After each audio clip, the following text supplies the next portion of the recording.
नमस्कार प्रिय दर्शकों, स्वागत है आप सभी का। और आज मैं दर्शकों के प्रश्न पर यह वीडियो बना रहा हूं। दर्शकों का प्रश्न था कि ग्रहों का अंशबल कैसे देखें, कहां से देखें। तो प्रिय दर्शकों, जन्म कुंडली में जो ग्रह बैठते हैं उनका अंश कहाँ दिया रहता है, आप कहाँ से अंश देखेंगे, ये आज आपको 3 पंचांग से बताऊंगा और जन्म कुंडली में कहाँ लिखा रहता है यह भी बताने जा रहा हूँ। और बाकी मैं उम्मीद करूंगा कि ग्रहों के अंश को देखकर आप ग्रहों की अवस्था को समझ रहे होंगे। आज मैं आपको बताने जा रहा हूँ कि ग्रहों का अंश कहाँ लिखा रहता है। कुछ दर्शकों ने पूछा, तो प्रिय दर्शकों यह देखिए, जैसे आप पंचांग खोलिएगा तो सबसे पहले आपको यहाँ मिलेगा जन्म कुंडली का विवरण। और इससे पहले आपको ये सब भरना होता है, यानी कि पंचांग भरना होता है। यहाँ नाम, पता वगैरह, और इसके बाद पंचांग के बारे में लिखा रहता है, तिथि, नक्षत्र, योग, करण आदि। इसके बाद यहाँ जन्म कुंडली बनता है। जन्म कुंडली के बाद चंद्र कुंडली का निर्माण होता है। यह भी मुझे आप लोगों को बताना है कि चंद्र कुंडली कैसे बनता है। और चंद्र कुंडली से जब आप आगे बढ़िएगा तो यहाँ आता है अथ सूर्योदयः स्पष्ट ग्रहा, यानी सूर्योदय के समय ग्रह स्पष्ट क्या था। यहाँ आपको नवग्रह मिल जाएंगे, सूर्य, चंद्र, मंगल, बुध, गुरु, शुक्र, शनि, राहु, केतु। अब यहाँ आप देखिए राशि, अंश, कला, विकला। यहाँ जो आप 3-11 देख रहे हैं, यहाँ पे ग्रहों का गति और विगति भरा जाता है। और इसके नीचे भरा जाता है ग्रहों का उदय, अस्त, और यहाँ वक्री और मार्गी अवस्था भरी जाती है, यानी ग्रह स्पष्ट किया जाता है। तो इस ग्रह स्पष्ट में जो दूसरा वाला कॉलम है, ये अंश वाला, यहाँ जो अंक लिखा रहेगा वह सूर्य का अंश होगा। चंद्र वाले कॉलम में अंश के सामने जो अंक लिखा होगा वह चंद्र का अंश होगा, यानी यहाँ जो लिखा रहेगा वह ग्रहों का अंश होता है। ये कुंडली अभी यहाँ नहीं बनाया है इस पर, इसलिए यहाँ नहीं लिखा रहेगा। अब प्रश्न आता है कि यहाँ कहाँ से लिखा जाता है। तो आप पंचांग को देखिए। पंचांग में जो ये वाला कुंडली दिया हुआ है, ये चैत्र शुक्ल अष्टमी बुधवार सूर्योदय स्पष्ट ग्रह, यानी अष्टमी के दिन, बुधवार के दिन ये चक्र सूर्योदय के समय का है। और इसका जो ग्रह स्पष्ट दिया रहेगा वो यहाँ पर दिया है, ये अष्टमी तक का है। इससे आप आगे बढ़िएगा तो जो पंचांग में ये वाला जो दूसरा चक्र होता है, ये चैत्र शुक्ल पूर्णिमा गुरुवार सूर्योदय से ग्रह स्पष्ट किया गया है। तो ये पूर्णिमा के दिन का होता है, यानी अष्टमी से पूर्णिमा तक के ग्रह स्पष्ट ये दिए हैं। और अष्टमी से पहले प्रतिपदा से अष्टमी तक के चक्र ये हैं और ग्रह स्पष्ट ये है। यानी अब ग्रह स्पष्ट में क्या होता है, राशि, अंश, कला, विकला, गति, विगति, जैसा कि मैंने आपको दिखाया। आप यहाँ देखिए पंचांग में पुनः से, यहाँ ग्रहों में 4 कॉलम दिया है, राशि, अंश, कला, विकला, और उसके बाद गति और विगति यहाँ 2 आता है। तो यहाँ आप देखिए सूर्य में पहला जो आएगा वो राशि होगा, दूसरा जो होगा वो अंश होगा, तीसरा जो होगा वो कला होगा, चौथा जो होगा वो विकला होगा। इसके बाद यहाँ देखिए ये जो दिया है 59 और 20, ये गति और विगति है। यहाँ 3-11 लिखा हुआ है ना, तो देखिए केतु के नीचे 3-11 लिखा हुआ है, राहु का भी 3-11 ही होता है। देखिए यहाँ राहु की जो गति है 3-11 है, केतु की जो गति है 3-11 है। और ये राहु और केतु की गति हमेशा स्पष्ट है कि 3-11 ही होगा, इसलिए यहाँ 3-11 लिख दिया है। बाकी सभी ग्रहों के गति विगति बदलते रहता है। गति का मतलब हुआ है उस ग्रह का चाल कितना है, स्पीड कितनी है उस ग्रह की, ये गति विगति से पता होता है।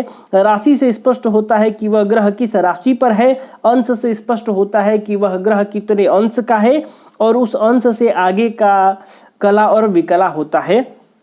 कला विकला भी यही बताता है कि वो ग्रह कितने राशि अंश कला विकला पर है, यानी ग्रहों का स्पष्टीकरण होता है कि वो उस ग्रह की अवस्था क्या है। और यहाँ देखिए सूर्योदय से दैनिक स्पष्ट भौमादि ग्रह लिखा हुआ है। कहीं कहीं आपको नवग्रहों के बारे में भी यहाँ मिलेगा। यहाँ जो ऋषिकेश पंचांग है काशी विश्वनाथ का, उसमें केवल मंगल से शुरू करके राहु तक दिया है यहाँ पर, और सूर्य का यहाँ दिया है ऊपर औदयिक स्पष्ट सूर्य, चंद्रमा यहां से स्पष्ट होगा, सूर्य यहां से स्पष्ट होगा। और किसी किसी पंचांग में सभी ग्रहों का एक साथ दिया रहता है। मैं अभी एक दो पंचांग आपको और दिखा रहा हूं तो आप समझ में आ जाएगा आपको। ये देखिए, अब ये हो गया ग्रह कौन से राशि पर है, ये चक्र, और यहाँ तिथि के अनुसार दिया रहता है। प्रतिपदा, एक मतलब प्रतिपदा, दो मतलब द्वितीया, तीन मतलब तृतीया, चतुर्थी, पंचमी, षष्ठी, सप्तमी, अष्टमी, नवमी, दशमी, एकादशी, द्वादशी, द्वादशी 2 दिन है, त्रयोदशी, चतुर्दशी और पूर्णिमा। अब यहाँ आपको देख लेना है, प्रतिपदा के दिन बुधवार है, बुधवार के दिन जो मंगल है 2 नंबर की राशि यहाँ लिखा हुआ है। इसका मतलब है कि मंगल 3 नंबर की राशि पर बैठेगा। अब ऐसा क्यों? क्योंकि 2 नंबर की राशि पर मंगल 3 अंश चल चुका है। 3 अंश 42 कला 53 विकला इतना चल चुका है, तो 2 राशि पार कर गया है मंगल, इसलिए यहाँ 3 नंबर में लिखा जाएगा। राशियों में 1 जोड़कर जन्म कुंडली में ग्रह भरे जाते हैं। तो अब आपको प्रतिपदा के दिन बुधवार के दिन मंगल का अंश ज्ञात करना है, तो आप यहां से अंश ज्ञात कर सकते हैं कि मंगल यहां 3 अंश का है। द्वितीया तिथि को 4 अंश का, तृतीया को भी 4 अंश का, चतुर्थी को 5 अंश का मंगल है। इसी प्रकार किसी भी ग्रह का आप देख सकते हैं। सूर्य ग्रह की बात करें तो सूर्य का देखिए यहां दिया है औदयिक स्पष्ट सूर्य।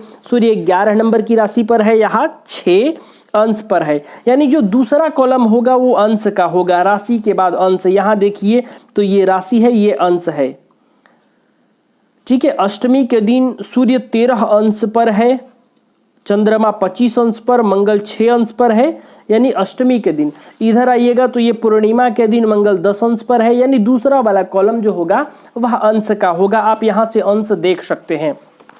आपको दूसरा पंचांग दिखाऊं तो ये देखिए, ये वाणीभूषण पंचांग है जो ऋषिकेश से छपता है, ऋषिकेश उत्तराखंड से छपता है।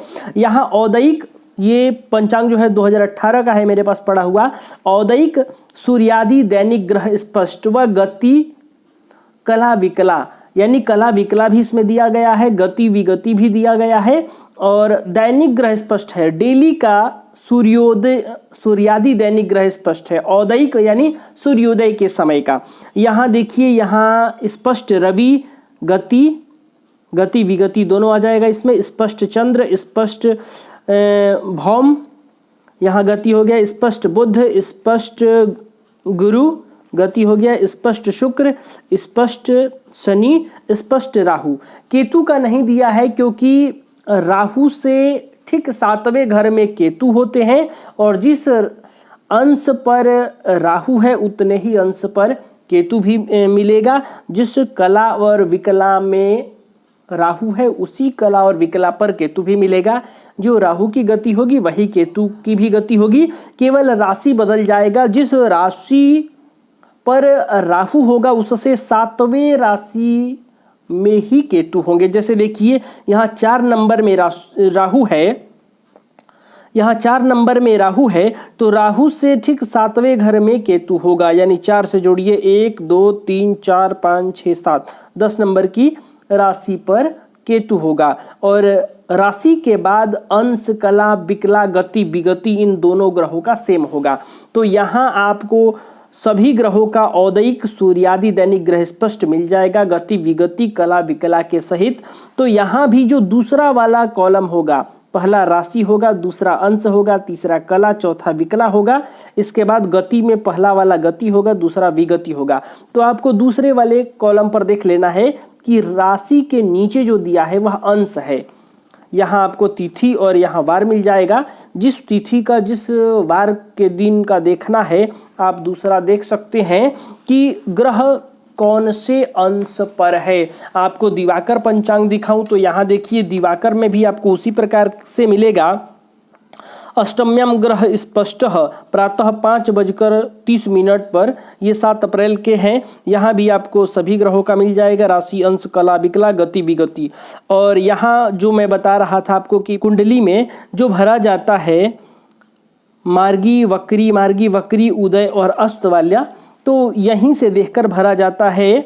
और ये ग्रह स्पष्ट है तो आप दूसरा वाला जो कॉलम है राशि के नीचे वाला, वो देखकर आप ग्रहों के अंश ज्ञात कर सकते हैं। तो प्रिय दर्शकों, मैं उम्मीद करता हूं कि आपको समझ में आ गया होगा कि ग्रहों का अंश कहां से आप देखेंगे। प्रत्येक दिन का भी दिया रहता है, प्रत्येक डेली यानी प्रत्येक तिथि के अनुसार, वार के अनुसार यहाँ दैनिक ग्रह स्पष्ट दिया रहता है। यहाँ जो छोटे वाले कॉलम में है ये अष्टमी तक का है, और इस साइड जो है ये पूर्णिमा तक का भी होता है। और ये पूर्णिमा का चक्र है और ये अष्टमी का चक्र है। तो आप पंचांग को देखकर इस प्रकार समझ जाएंगे। हालांकि जब मैं आपको पंचांग बताऊंगा ना शुरू से कि तिथि कैसे देखते हैं, नक्षत्र कैसे देखते हैं, ये सब क्या है, इसके बारे में जब आपको बताऊंगा तो भी ये बात आपको विस्तार से बताऊंगा कि पंचांग कैसे देखते हैं, पंचांग में कौन सा चीज़ कहाँ दिया रहता है, किस विषय का विचार आप किस पेज पर करेंगे और ये सब क्या है पंचांग में, उस समय हम विस्तार से समझेंगे। तो प्रिय दर्शकों, मैं उम्मीद कर रहा हूँ कि ग्रहों के अंश आप कैसे देखेंगे यह समझ में आ गया होगा आपको। तो प्रिय दर्शकों, आज के लिए बस इतना ही। तब तक के लिए हमें अनुमति दीजिए। नमस्कार।